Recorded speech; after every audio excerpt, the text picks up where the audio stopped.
Graças a paz, irmãos, boa tarde. A mensagem de hoje que eu vou compartilhar se encontra no livro de Jonas, começa no capítulo 3 e vai até o capítulo 4, versículo 3. Vou pedir para que a gente faça essa leitura de forma alternada. Vou começar fazendo a leitura. Veio a palavra do Senhor segunda vez a Jonas, dizendo: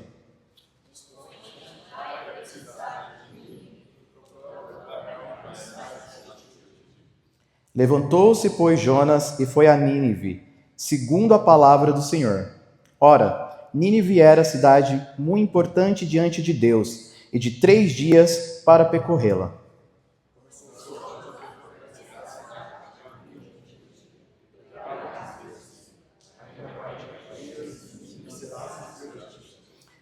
Os ninivitas creram em Deus e proclamaram um jejum, e vestiram-se de panos de saco, desde o maior até o menor.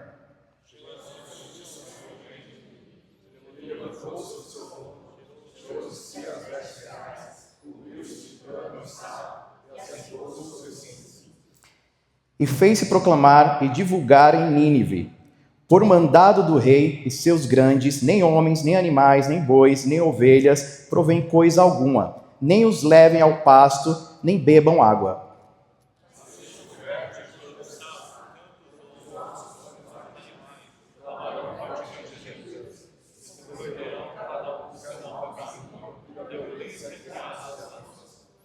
Quem sabe se voltará a Deus e se arrependerá e se apartará do furor da sua ira, de sorte que não pereceramos.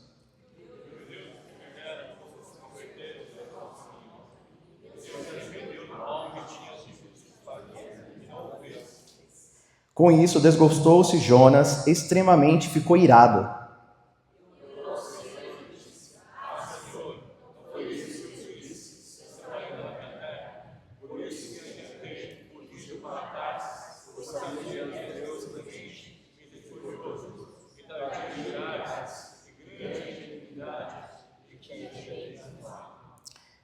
Peço-te, pois, ó Senhor, tira-me a vida, porque melhor me é morrer do que viver. Amém.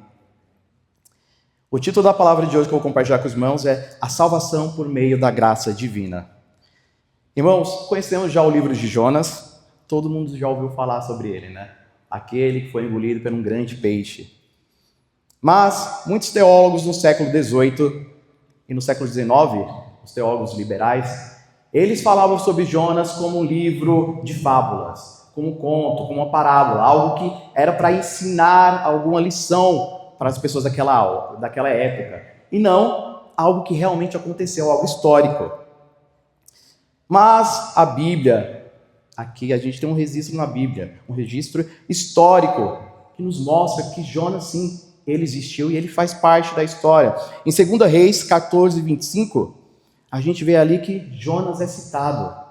Ele é citado durante o reinado de Jeroboão II. Ele também foi contemporâneo dos profetas Oséias e Amós.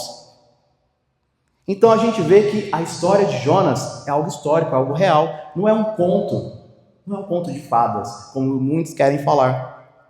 Mas a gente pode crer que essa história é uma história soberana, escrita por Deus. Deus foi quem guiou Jonas. A gente vê aqui no capítulo 1, para entender essa história, a gente precisa começar desde o capítulo 1. No capítulo 1 de Jonas, ele é chamado por Deus para pregar a cidade de Nínive.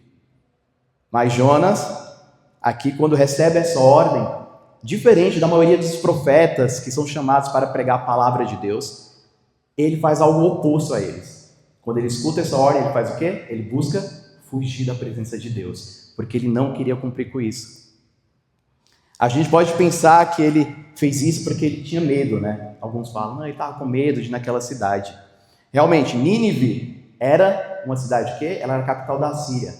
Ali, aquele povo, ele causou muito mal para o povo de Deus. Cometeram muitos crimes, torturas, fizeram coisas contra a vontade de Deus, atingindo o seu povo.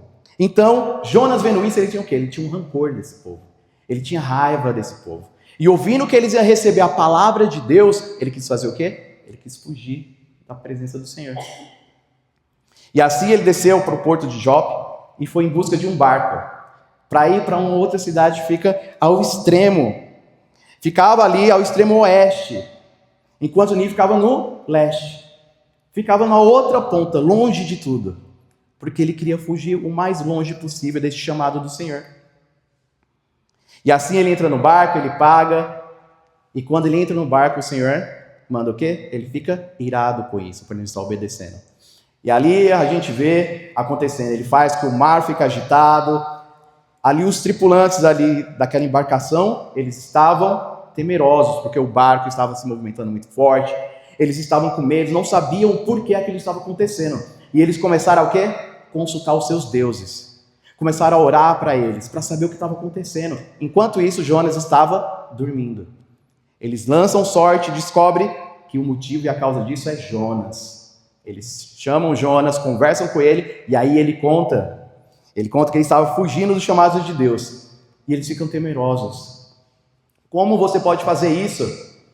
E Jonas, mais uma vez, querendo fugir da sua responsabilidade, fala o quê? Pode me jogar no mar. Me joga lá, que é isso que eu quero da minha vida. Mas esse povo, que era pagão, não cria em Deus, mas assim, eles, ali com a sua bondade, eles fizeram o quê? Eles buscaram ainda remar, buscaram tentar fazer uma solução, mas viram que nada mudava. E aí o que eles fizeram? Pegaram Jonas e jogaram ele no mar. E aí que vem a continuação que todo mundo conhece, que é ele é engolido por um peixe.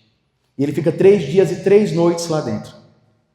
E lá dentro, Jonas, ele faz o quê? Ele ora a Deus. Ele faz uma oração de gratidão.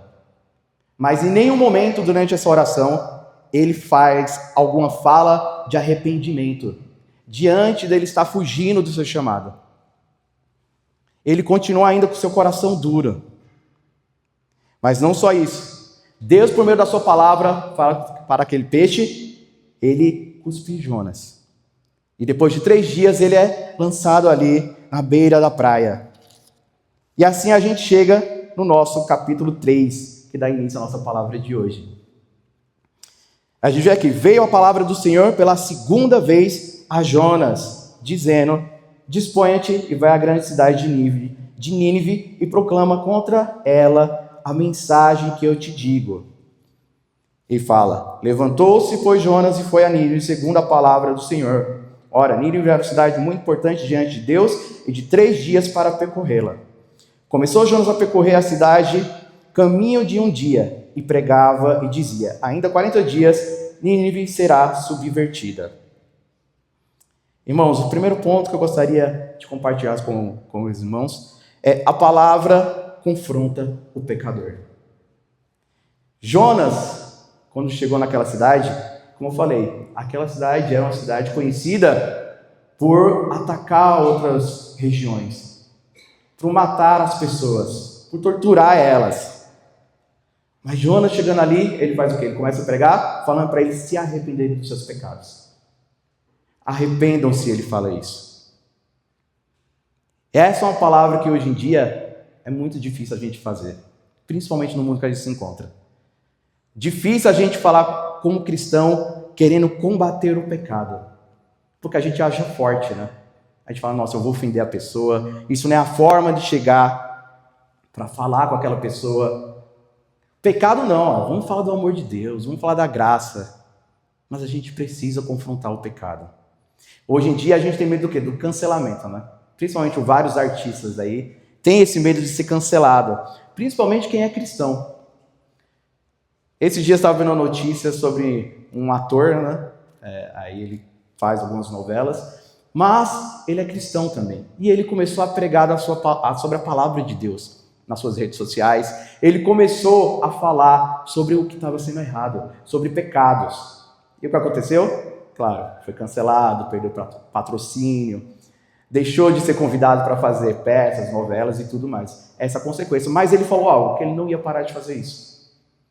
Porque como povo de Deus ele precisava pregar sobre a verdade e confrontar o pecado das pessoas também.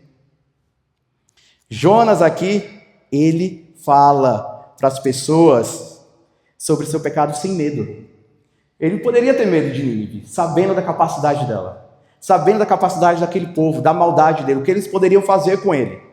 Mas ele, sem tremer, ele foi e falou aquilo que precisava ser falado. A nossa postura no mundo acaba sendo de aceitar, irmãos.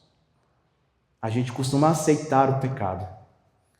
Porque se eu falar do pecado, eu vou ser excluído. Se eu falar do pecado, eu vou ser mal visto. Essa é a nossa postura diante do mundo. Uma postura que não confronta o pecado. Hoje a gente tem medo de falar do pecado. Porque a gente acha que se a gente fala sobre isso, estaremos errados. Jonas aqui, ele não está fazendo algo de errado, algo que vai afastar aquele povo, mas pelo contrário, ele vai trazer o quê? Uma solução também para eles. Confrontar o pecado é algo normal na Bíblia. Vemos também aqui o quê? Muitas vezes, pessoas na Bíblia pregando sobre o quê? O pecado, confrontando. A gente vê João Batista, no texto de Lucas, capítulo 3, versículos 7 e 8. Vamos fazer a leitura juntos? Apareceu aí? Podemos fazer um, dois, três e... Dizia, pois...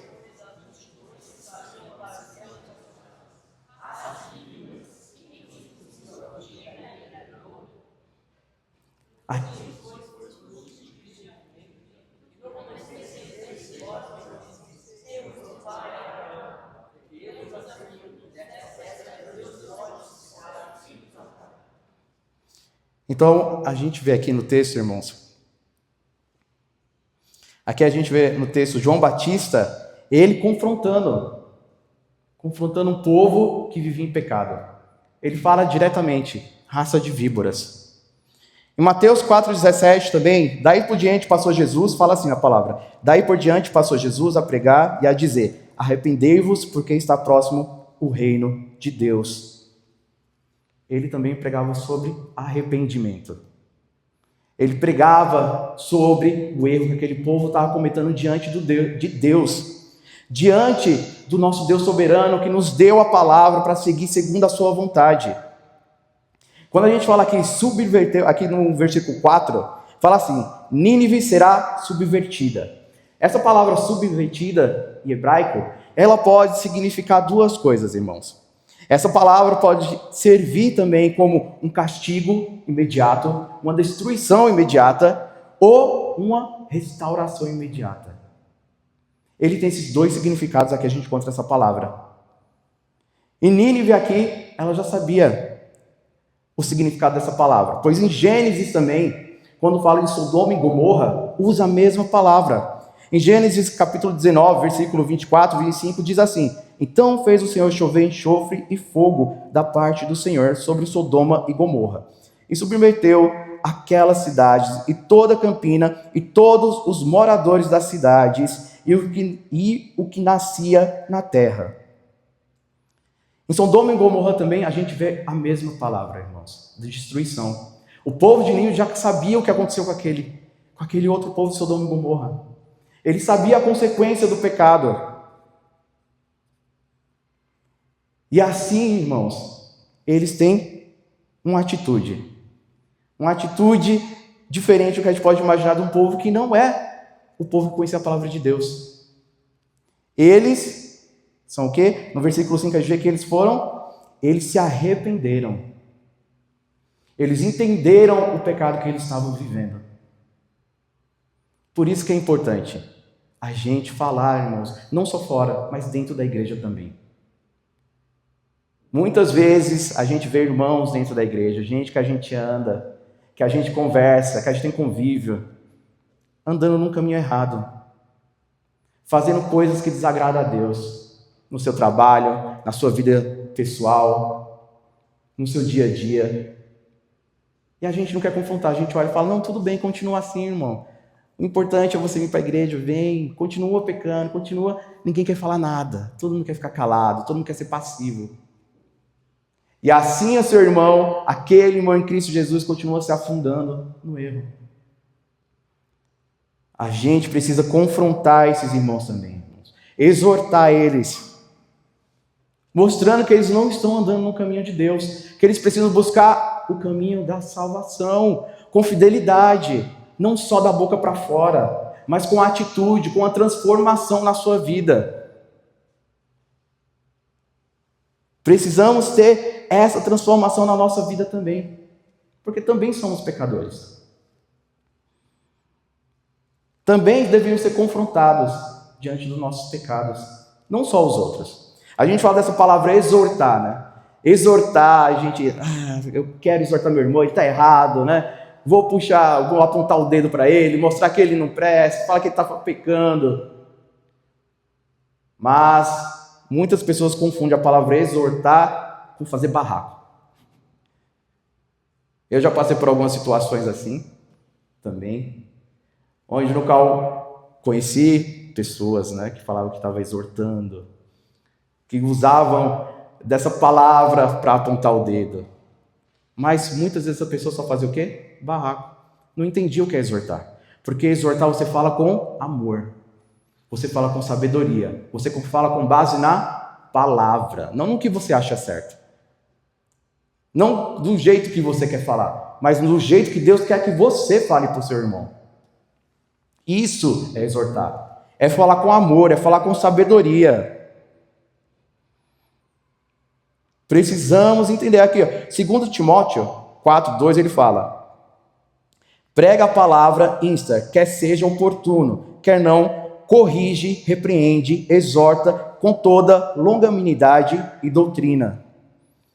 Ele fala aqui, precisamos exortar, mas com sabedoria, com base na palavra, não com base no seu conhecimento próprio, irmão. A palavra é a base para tudo. É a base para a gente confrontar o pecado. É a base para a gente trazer os nossos irmãos de volta para o caminho. Sem que eles se desviem. Sem que eles deixem cair sobre as tentações deste mundo. A palavra é eficaz para transformar a nossa vida. Creia nisso, irmãos. Sabemos também que aqui, como Jonas falou, ele continuou falando, né? Os ninivitas creram em Deus e proclamaram um jejum e vestiram-se de panos de saco, desde o maior até o menor. A gente vê aqui uma transformação na vida deles, por meio dessa palavra. Os ninivitas, como eu falei, ele não era um povo que conhecia a Deus. Não era um povo que tinha um conhecimento da palavra. Mas, quando eles ouviram essa palavra, eles foram transformados. Esse sermão aqui, vamos dizer, esse sermão que Jonas pregou, em hebraico só tem 5 palavras. 5 palavras foram suficientes para transformar toda uma nação. A cidade aqui, no versículo fala, precisava de 3 dias para percorrer ela. Mas Jonas faz o quê? Ele faz em um dia. Em um dia ele sai falando. Ele vai falando, e simplesmente deixa depois. E o que aconteceu? Aquela cidade foi transformada. Pela força dele, pelo conhecimento dele? Não, por Deus. Pela graça de Deus, aquela cidade foi transformada. E a palavra de Deus chegou até os ouvidos do rei de Nínive. Irmãos, muitas vezes a gente também tem medo de quê? De falar do evangelho. A gente fica com medo de pregar fora, de fazer missões. Porque, nossa, eu vou ter que falar, eu vou ter que fazer alguma coisa. Uma coisa que acontece sempre na missão, que todo mundo tem medo. Aqui a gente fez missão, né, em janeiro. Uma coisa que todo mundo estava com medo de fazer, e que estava comentando, era dar aula.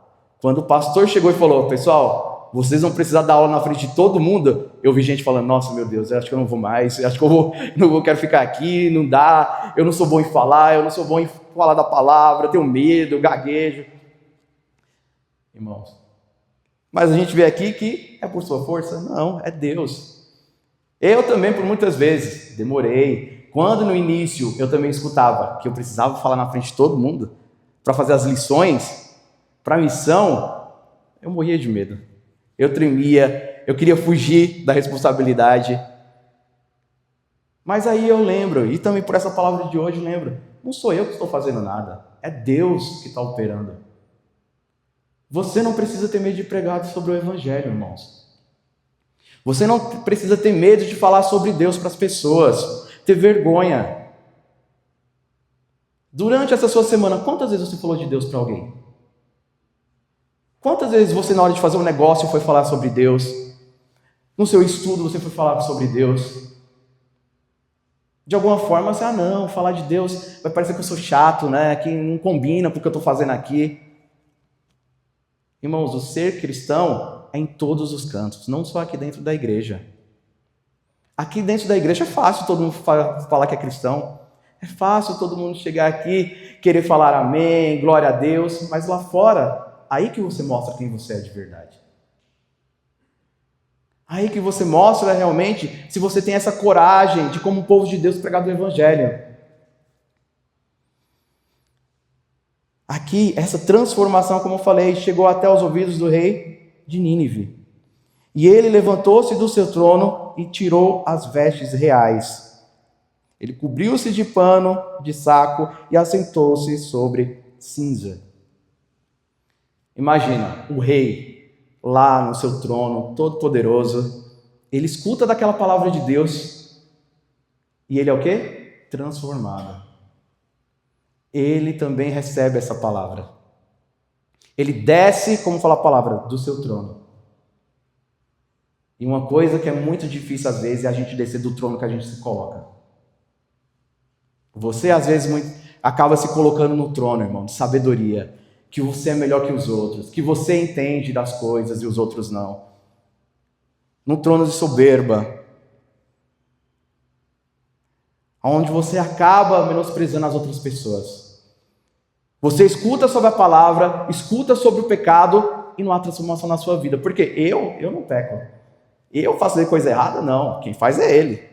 O nosso irmão ali, ele faz. Eu não. Sempre a gente quer se colocar como superior. É difícil a gente descer do nosso trono, irmãos. Já vi situações também de pessoas conhecedoras da palavra, né? Estudou, fez teologia, conhece da palavra de Deus, e subiu num nível tão grande que o único pecado que ele enxerga é o dos outros. O dele não existe. É sempre o outro que está fazendo errado. É sempre o outro que está pecando. E nunca eu. Mas quando entendemos que também somos pecadores igual a qualquer outro, irmãos, a gente desce desse nosso trono da soberba e nos colocamos com humildade diante de Deus, rasgando não nossas vestes, mas o nosso coração. O nosso coração para receber essa palavra. Palavra que transforma. O rei de Nínive, ele escutou essa palavra e fez com que toda a cidade jejuasse, ficasse ali orando a Deus, pedindo perdão a ele. Não só toda a cidade, mas até os animais. Ele fez isso com os animais, irmãos. Ali, ele pediu para que nem alimentasse os animais. Os animais, quando ficam muito tempo sem comer, acabam ali mugindo, fazendo barulhos, por conta da fome. E ele queria que esse barulho fizesse com que toda a cidade lembrasse que eles pecaram, que eles estavam sob o juízo de Deus, que eles precisavam quanto antes escutar essa palavra e se arrepender.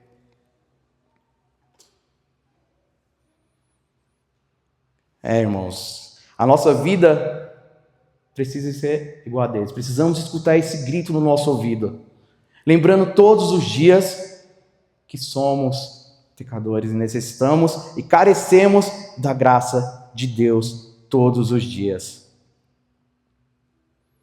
Mas essa palavra, quando a gente fala, ela foi transformada, esse povo de Nínive foi transformado por meio da palavra, por conta do poder de Deus. Poder esse do Espírito Santo, que transforma as nossas vidas. Em Atos 1:8 a gente fala, Jesus fala para os seus discípulos: mas recebereis o poder ao descer sobre vós o Espírito Santo, e sereis minhas testemunhas, tanto em Jerusalém, como em toda a Judéia e Samaria, até os confins da terra. Esse poder do Espírito Santo que recebeu. Ali no Pentecostes, quando eles recebem esse poder do Espírito Santo, começam a falar em línguas, ali Pedro se levanta, começa a falar sobre Cristo, e ali 3.000 pessoas são convertidas. Não pela capacidade dele, mas como fala, pelo Espírito Santo que faz se transformar na vida de cada um. E precisamos entender que esse Espírito Santo também trabalha em nós. Ele dá esse poder para cada um de nós, para que a gente cumpra com o propósito de Deus em nossa vida. E quando entendemos isso, irmãos, lembramos que temos o perdão em Cristo Jesus. Cristo também, que desceu do seu trono, soberano, e se humilhou aqui nessa terra. Morreu na cruz por cada um de nós. Se Cristo desceu do seu trono, quem é você, irmão, para não descer do trono que você se coloca? Porque você ainda luta contra isso muitas vezes. Muitas vezes você não enxerga isso. É difícil, eu sei, é difícil. A gente muitas vezes acha que sempre temos um pensamento diferenciado, que eu sei mais das coisas, que eu posso mais das coisas do que qualquer outro. Em cada mundinho aqui que existe na nossa cabeça, na cabeça de cada um aqui, a gente se sente soberano. Mas quando a gente lembra que a gente faz parte do corpo de Cristo, quem é soberano é Deus. Ele que é soberano em nossa vida. E assim reconhecemos que precisamos, assim como Cristo, ter essa humildade no nosso coração, descer do nosso trono, nos colocar diante dele com os nossos pecados, pedindo perdão, irmãos. E aqui a gente vê no versículo 10, viu Deus o que fizeram, como se converteram do seu mau caminho, e Deus se arrependeu do mal que tinha dito que lhe faria, e não o fez. Deus aqui fala, aqui a gente vê que Deus se arrependeu. Quando fala que Deus se arrependeu, a gente sabe, Deus é soberano, ele não muda. Mas aqui ele usa de sentimentos humanos para que a gente possa entender por que Deus fez essa ação. Deus viu que aquele povo mudou, que aquele povo já não queria andar mais no caminho que estava antes. Entenderam quem era Deus. E eles sabiam também que o que eles estavam fazendo, de rasgar suas vestes, de jejum, isso daí não ia mudar nada. Porque não é obras que te salva. Quem salva é a nossa fé em Cristo. É a nossa fé que nos salva dos nossos pecados e das nossas falhas. Esse povo, como eu falei, ele não tinha um conhecimento de Deus. Mas muitas vezes a gente vê aqui no livro dos outros profetas, o povo de Deus sendo advertido, Deus falando sobre o pecado, apontando sobre o seu pecado, e o que eles falavam? Continuavam pecando. A gente vê isso em Jeremias 18, quando fala sobre ali o pecado de Judá, o que eles estavam cometendo, o juízo que cai sobre eles, mas eles falam que não mudariam, que continuariam no seu caminho, da forma que eles bem queriam. Um povo que não conhece a Deus foi transformado, e um povo que conhecia a Deus não queria ser transformado, queria continuar no pecado. E a gente viu que a necessidade, como eu falei muitas vezes, de pregar sobre essa palavra, pregar sobre o pecado, está mais dentro da igreja. Falar sobre as falhas do nosso caminhar com Deus é necessário dentro da igreja. Porque é o povo de Deus, como eu falei antes, que se coloca num outro patamar, do qual não precisa escutar sobre isso. Do qual, tudo bem, eu posso continuar do jeito que eu estou, porque afinal de contas, todo domingo eu estou na igreja, eu venho aqui cultuar, eu conheço a Deus, eu faço o que eu tenho que fazer, então está tudo ok. Durante a semana eu faço o que eu quero da minha vida. Quer viver segundo a sua vontade, porque acha, afinal de contas, já estou garantido, está tudo certo. Não, irmãos. Quando a gente recebe a Deus na nossa vida, quando a gente recebe a Cristo, há uma transformação no nosso ser, na nossa alma. E como a gente vê aqui, eles recebem essa palavra, eles são transformados. Mas a gente vê que Jonas, ele não gosta disso.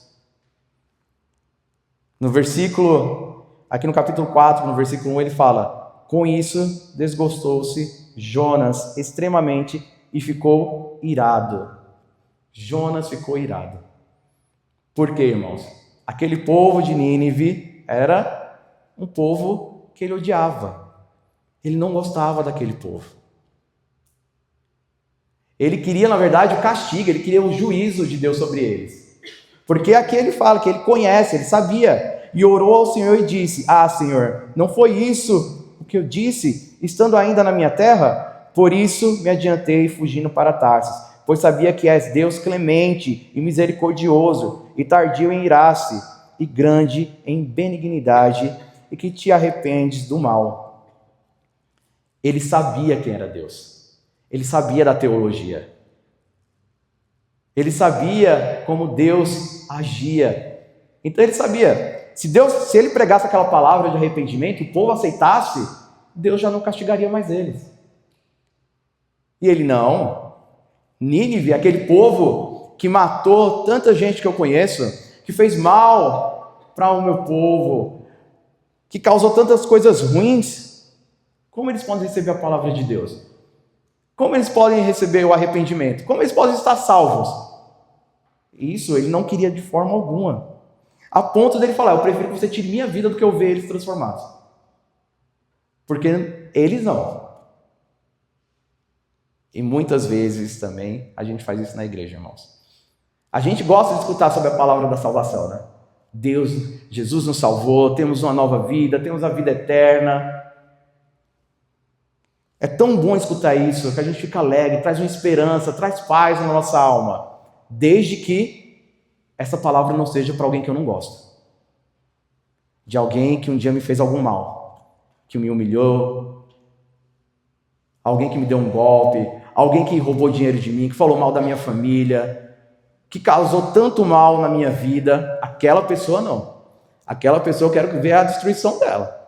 Aquela pessoa eu quero ela bem longe da igreja. Aqui na mesma igreja que eu, não, de jeito nenhum. Não quero. Esse é o sentimento que causa em nós, irmãos. Igual o de Jonas. A gente pode olhar aqui para ele e ficar assustado. Nossa, mas como ele teve esse sentimento? Mas muitas vezes temos o mesmo. A gente olha para os nossos irmãos que causam algum mal e não quer ele do nosso lado. A gente descobre que está vindo aquele... Não, ele não quero. Ela também não, me causou muito mal, não. E eu tenho que pregar do evangelho para aquela pessoa que me roubou? Mas nunca. Por mim eu quero que ele morra, estou nem aí. A gente precisa entender, irmãos, que como povo de Deus a gente não pode ser orgulhoso dessa forma.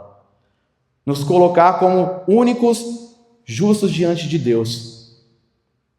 Assim como esse irmão causou algum mal para você, algum dia você causou mal para alguém também.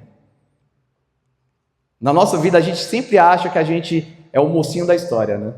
Sempre eu que sofri, eu que aconteceu alguma coisa comigo, sempre eu, e esquece que muitas vezes esse eu também foi o vilão da história de alguém.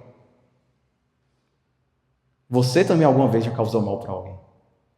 Você também já causou mal para Deus. Quando você peca, quando você deixa um irmão se perder por conta do seu orgulho e não fala dessa palavra para ele. Aqui na igreja a gente não pode ter, irmãos, isso. Não pode ter esse tipo de sentimento, de raiva. A gente tem que ter uma união em Cristo Jesus.